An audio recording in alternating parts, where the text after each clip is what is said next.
বলতেছিলাম 3 ব্যক্তির কারণে ইসলাম ধ্বংস হয়, ইসলাম আবার প্রতিষ্ঠা হয়। 3 ব্যক্তির কারণে ইসলাম প্রতিষ্ঠা হয় এবং ইসলাম ধ্বংস হয়।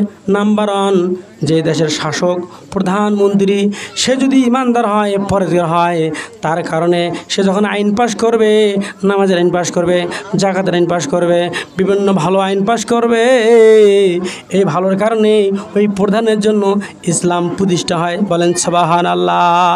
আর যারা খারাপ, যারা কাফের বেঈমান, ওই প্রধান অন্যায়কারী, ইসলাম বিরোধী, তার কারণেই কিন্তু ইসলাম ধ্বংস হয়ে যাবে। নাম্বার 1।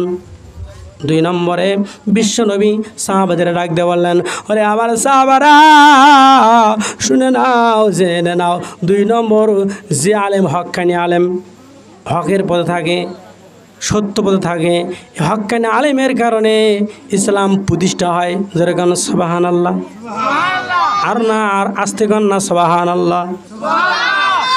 যে এলাকায়, যেই দেশে হক্কানি আলেম আছে, ওই হক্কানি আলেমের কারণে ইসলাম প্রতিষ্ঠা হবে।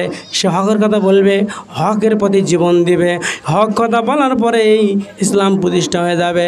আর যে আলেম, বেহক আলেম, মানে হক্কানি আলেম না, 2 নম্বর আলেম, অর্থাৎ বিভিন্ন প্রকার অন্যায়টা চালিয়ে দেয়। এক কথায় আপনার জালেমটা হক্কানি নয়, জালেমটা বেঈমান, আলেম হইয়া জালেমের কাজ করে, আলেম হইয়া মানে ইসলামের বিরোধিতা করে, ইসলামের কথা উল্টা দিয়ে দেয়। এই আলেমের কারণে, 2 নম্বর আলেমের কারণে ইসলাম ধ্বংস হয়ে যায়। জোরে বলেন নাউজুবিল্লাহ। এই জন্য আমাদের তবে হক্কানি আলেম, হকের কথা বলতে হবে। আমার বাবারা আমার 2 নম্বর চলে গেল। 3 নম্বর, যে এলাকার ভিতরে ধনী মানুষ থাকে, ইমানদার মানুষ, ধনী মানুষ, ওই ধনী মানুষের কারণে ইসলাম প্রতিষ্ঠা হয়।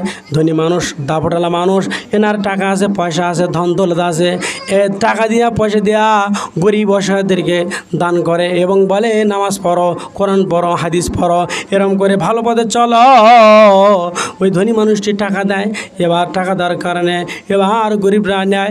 এরপরে সে একটা আইন করলো, বললো গ্রামের ভিতরে, সম্ভ্রান্ত মানুষটি বলার পরে, ধনী মানুষটি বলার পরে অবশ্যই কিছু না ইসলামটা কায়েম হয়ে যায়। ভালো কথা বললে তার কথা শোনে।